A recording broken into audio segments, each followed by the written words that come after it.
સર્વે પશુપાલક ભાઈ બહેનો અને તમામ ચાહકોને મારા નમસ્કાર. જય ગૌ માતા. મિત્રો, હું છું તમારો મૂળજીભાઈ જોશી, એક પશુપાલક અને પશુપાલન વ્યવસાયનો સલાહકાર. મિત્રો, ગયા વિડીયોમાં આપણે ગાય ભેંસમાં થતા ચેપી ગર્ભપાતની વાત કરી હતી. આજે મિત્રો વાત કરવી છે બિનચેપી ગર્ભપાતની.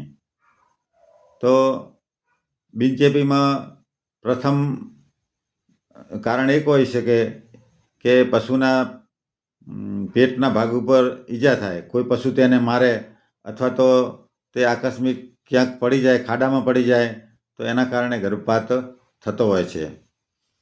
બીજું કારણ છે મિત્રો, ગરમીની અંદર પશુને પૂરતા પ્રમાણમાં પાણી ન મળે અને ડિહાઇડ્રેશન થાય અને ડિહાઇડ્રેશનના કારણે ગર્ભપાત થતો હોય છે.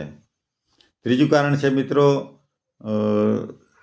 ગાય ભેંસના શરીરમાં લોહીની અંદર પ્રોજેસ્ટેરોનનું પ્રમાણ ઘટી જાય.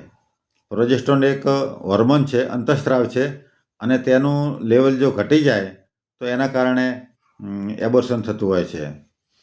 એવી જ રીતે બીજો હોર્મોન છે ઇસ્ટ્રોજન. ગર્ભકાળ દરમિયાન જો ઇસ્ટ્રોજન લેવલનું પ્રમાણ વધી જાય તો એના કારણે પણ ગર્ભપાત થતો હોય છે.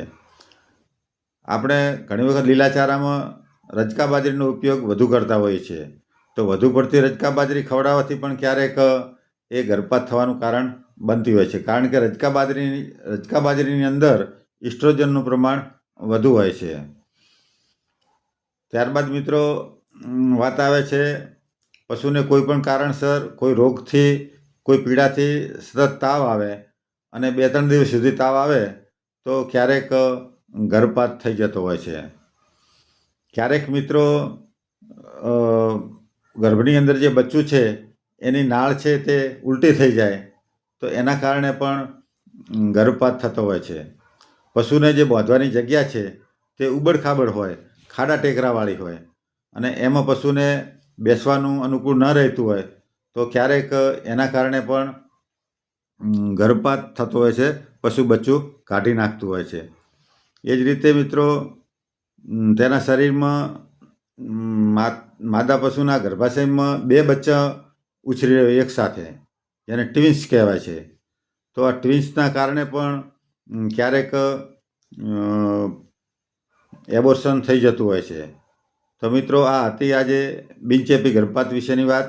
આપને વિડીયો સારો લાગ્યો હોય તો વધુમાં વધુ શેર કરજો અને મારી ચેનલનું નામ છે ગોપાલ કાંકરેજી, તો ચેનલને સબસ્ક્રાઈબ કરજો, જેથી ભવિષ્યમાં નવો વિડીયો બને તે પહેલામાં પહેલો આપના સુધી પહોંચી શકે. જય ગૌ માતા, જય ગોપાલ.